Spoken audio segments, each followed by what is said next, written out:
Pak Muslim dan Pak Irfan. Kali ini saya akan berperan sebagai pengamat, nanti Pak Muslim sebagai coach, kemudian Pak Irfan sebagai coach.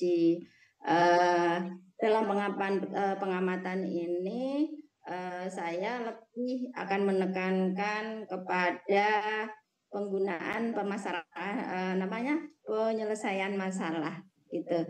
Selain nanti saya akan melihat bagaimana pemilihan kata yang tepat ketika melakukan coaching. Saya juga akan melihat bagaimana cara penyelesaian masalah yang dilakukan oleh coach. Kemudian selama observasi nanti juga saya akan melakukan pengamatan bagaimana alur Tirta itu bisa berjalan dengan baik. Mungkin itu yang menjadi poin-poin utama dalam pengamatan ketika nanti Muslim sebagai coach. Siap ya Pak Muslim ya? Baik Bu Anik, insya Allah siap Bu Anik. Ya, itu ya. Baik Bu Anik. Baik, Assalamualaikum Pak Irfan. Waalaikumsalam Pak Muslim, apa kabar? Ya, alhamdulillah baik Pak Irfan, gimana kabarnya? Alhamdulillah baik juga. Iya, makasih Pak Irfan sudah mau berkesempatan untuk bertatap muka. Kita bertemu di sini. Ya.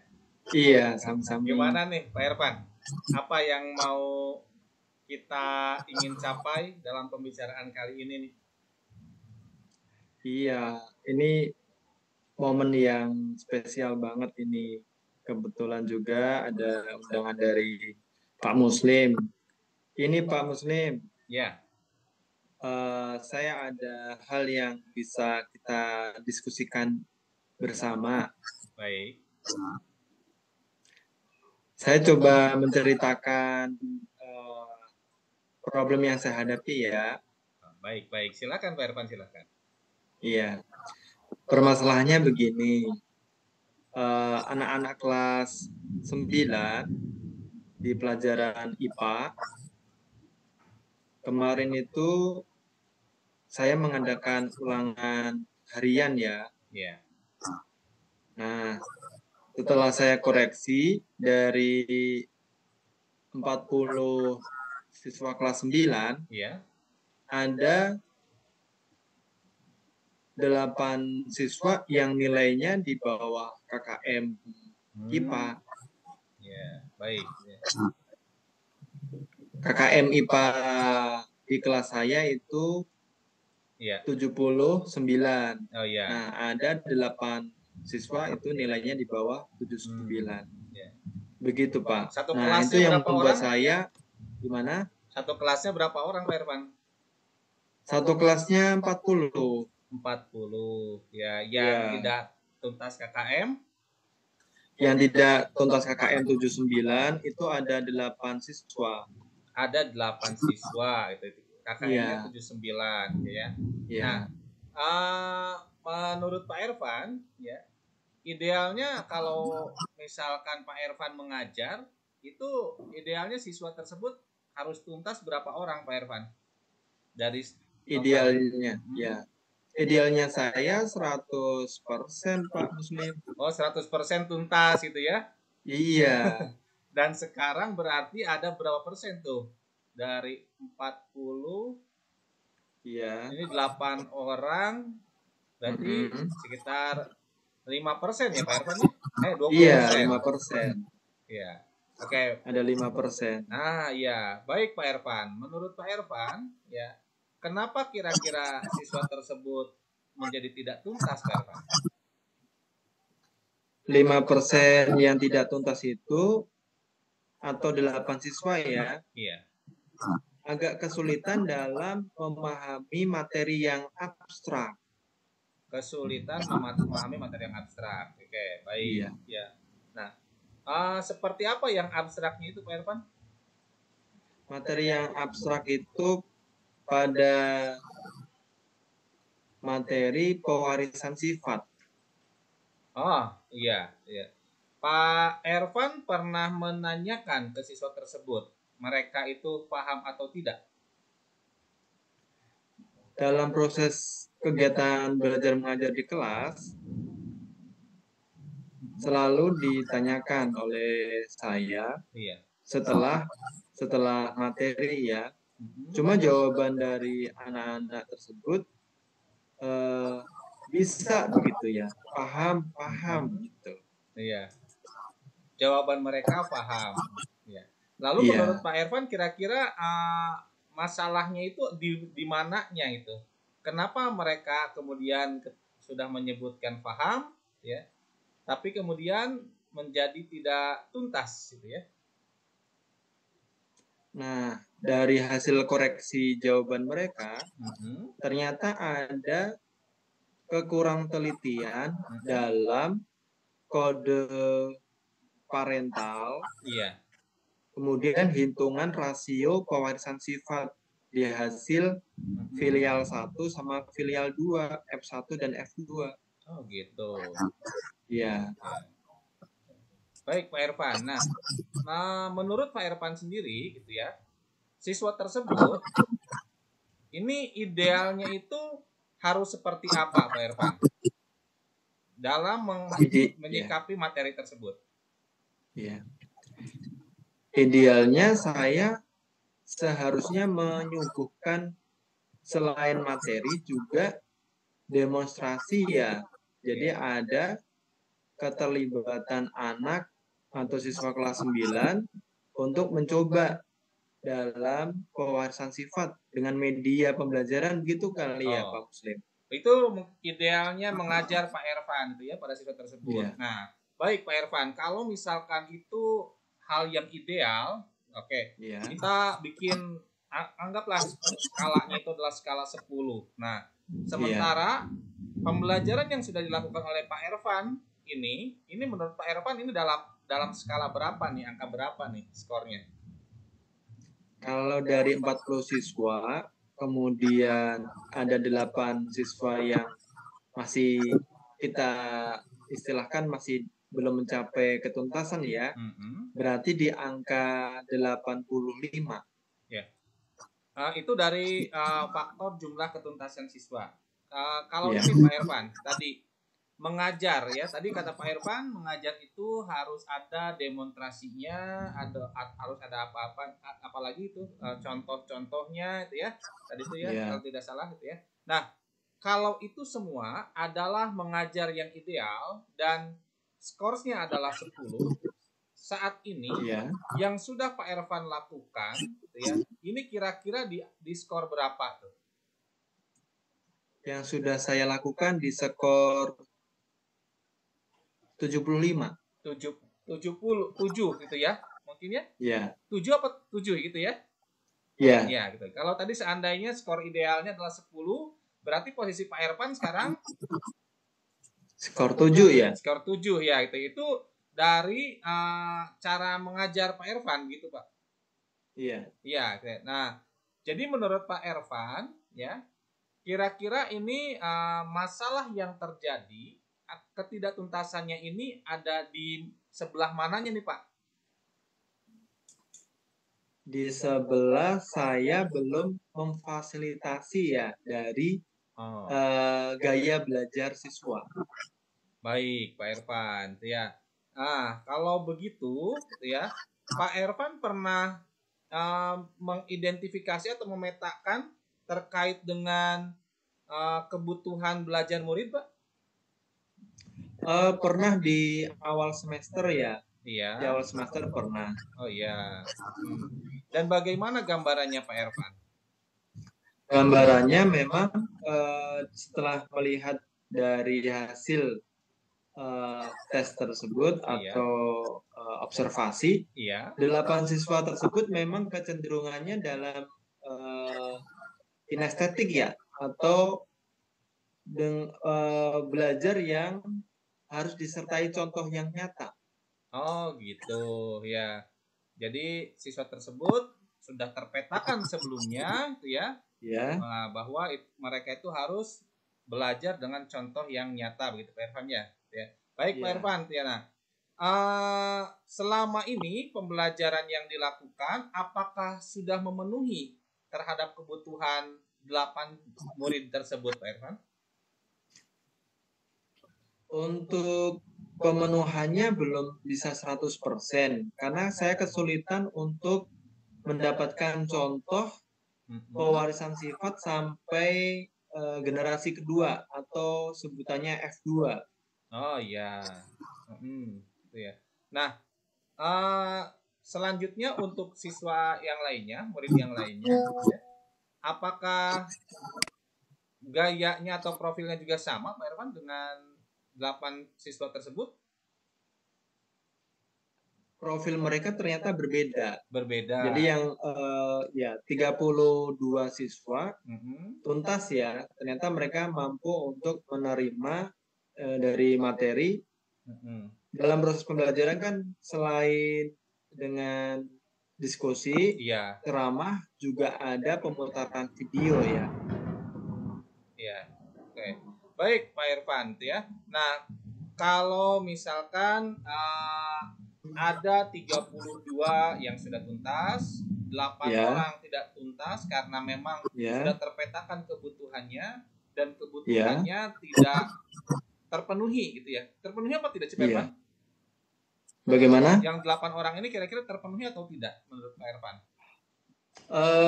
Belum terpenuhi dalam menerima materi secara utuh ya. Oh iya, belum terpenuhi ya gitu ya. Nah, maka berikutnya kira-kira menurut Pak Irfan ini bagaimana untuk bisa memenuhi kebutuhan 8 orang siswa tersebut? Ya. Sepertinya saya nanti akan menggunakan media pembelajaran 3 dimensi. Media pembelajaran 3 dimensi, ya. Iya. Nah, sehingga nanti anak-anak yang 8 siswa tersebut langsung terjun dan mempraktekkan secara langsung. Gitu. Baik ya. Kemudian ya di saat Pak Irfan berusaha memenuhi kebutuhan belajar 8 orang siswa tersebut, nih. Kira-kira siswa yang lainnya apakah bisa terfasilitasi juga atau tidak, Pak? Kalau waktu untuk pemenuhan 8 siswa di luar jam belajar, menurut Pak Muslim bagaimana? Boleh nggak? Gimana kalau Jadi 8 siswa nanti saya ikutkan dalam program remedial. Pak Irfan akan mengadakan bahwa 8 orang tersebut di remedial, mengadakan remedial itu ya. Iya. Nah, sementara pembelajaran di kelas ini akan dilakukan dengan cara apa, Pak Irfan? Untuk kelas yang sudah tuntas tetap belajar, tapi dengan tugas mandiri ya. Tugas mandiri itu. Jadi Pak Irfan akan melayani dulu 8 siswa tersebut, begitu Pak? Iya. Nah, kemudian ya kira-kira nih menurut Pak Irfan ya, adakah pembelajaran yang bisa Pak Irfan lakukan yang bisa memenuhi semua kebutuhan murid? Sehingga bisa Pak. Bisa, ya. Ada. Ya. Bagaimana tuh Pak Irfan? Kira-kira Pak Irfan? Nanti saya mencoba dengan project based learning ya. Saya akan buat kelas dalam beberapa kelompok-kelompok. Ya baik Pak Irfan. Ya. Terus bagaimana nih karena kegiatan pembelajarannya dalam project based learning ini? Yang apakah menurut Pak Irfan itu bisa memenuhi semua kebutuhan murid termasuk yang 8 orang tadi? 8 siswa nanti akan saya sebar ke kelompok-kelompok yang lain. Kenapa begitu Pak Irfan? Sehingga ada interaksi saling memenuhi kebutuhan. Oh ya, jadi nanti 8 orang itu disebar sehingga nanti diharapkan bagaimana bisa terpenuhi kebutuhannya itu gimana? Jadi nanti di 32 siswa, saya bagi menjadi menjadi 8 8 kelompok ya. Jadi Iya. ada satu kelompok ada 3 siswa. Kemudian saya berikan project based learning Iya. tentang pengayaan pewarisan sifat Iya. yang terjadi di sekitar sekolah. Baik. Dalam waktu 30 menit. Ya. Kemudian di sisi lain, siswa yang remedial tadi Iya. saya ajarkan ulang dengan demonstrasi kontekstual menggunakan media pembelajaran. Ya, baik Pak Ervan ya. Nah, ini semua menurut Pak Ervan sudah akan melayani semua kebutuhan murid untuk belajar, Pak Ervan? Harapan saya semoga sudah ya. Semoga sudah, termasuk yang 8 orang tadi ya. Iya. Ya, termasuk yang 8 orang tadi ya. Oke, baik Pak Ervan. Nah, kira-kira nih model pembelajaran tersebut ini bisa dilakukan kapan, Pak Ervan? Bisa dilakukan di pekan depan. Di pekan depan, baik Pak Ervan. Ya. Nah, ada waktu 1 pekan lagi, ini ya. Ya. Nah, kira-kira Pak Ervan untuk bisa menyiapkan pembelajaran di pekan depan ini akan menyiapkan apa, Pak? Pekan depan kegiatannya di hari Kamis. Kemudian kelasnya ada 40 siswa. Ya, baik Pak. 32 saya bagi menjadi 8 kelompok. Iya, baik Pak. Satu kelompoknya 3 siswa. Kemudian mereka dengan project based learning menemukan pewarisan sifat di lingkungan sekolah. Iya, baik Pak. Yang diperlukan adalah lembar kerja peserta didik, LKPD ya. Iya, baik. LKPD. Kemudian yang ada di kelas 8 siswa belajar kembali dengan menggunakan media pembelajaran selama 30 menit. Sehingga yang diperlukan adalah saya harus membuat media pembelajaran kontekstual 3 dimensi agar lebih nyata untuk 8 siswa. Baik Pak Ervan, kira-kira nih dalam menyiapkan hal tersebut ya, ada nggak hal-hal yang bisa menjadi hambatan untuk melakukan itu? Yang menjadi hambatan adalah kalau tiba-tiba minggu depan cuacanya hujan, bisa jadi ya lingkungan. Ya, baik Pak Ervan. Nah, hambatan tersebut ya, kira-kira Pak Ervan bisa nggak mensiasatinya supaya jika terjadi hal tersebut tetapi masih bisa melakukan pembelajaran dengan baik, Pak Ervan? Baik. Plan B saya kalau hal tersebut terjadi mungkin di hari Sabtu atau Minggu saya akan membuat video mengenai kondisi sekitar sekolah yang ada kaitannya tentang pewarisan sifat. Ya, baik Pak Ervan. Dan itu nanti bisa untuk disajikan atau bagaimana Pak Ervan? Ya, benar. Ya, baik Pak Ervan ya. Alhamdulillah itu. Bagaimana nih Pak Ervan, kira-kira sudah mulai tergambar belum nih solusi terhadap masalah yang dialami oleh Pak Ervan? Sudah, Pak Muslim, sudah tergambar. Baik, alhamdulillah Pak Ervan. Nah, baik Pak Ervan, dengan beberapa hal yang sudah diungkapkan oleh Pak Ervan barusan, gitu ya. Kira-kira menurut Pak Ervan, ini sanggupkah Pak Ervan melakukan sendiri atau butuh adanya bantuan dari pihak lain, Pak Ervan? Kalau untuk kegiatan kelas, maka saya sendiri. Tapi kalau untuk pemenuhan fasilitas dalam video, saya akan minta bantuan ke material production. Ke material production. Baik Pak Ervan ya. Nah, dukungan tersebut ini bisa Pak Ervan dapatkan di mana Pak Ervan kira-kira? Apakah sudah punya target atau mengetahui tempat mencari dukungan itu? Bantuannya ya ada di perpustakaan, ada bagian untuk pembuatan video dan media pembelajaran.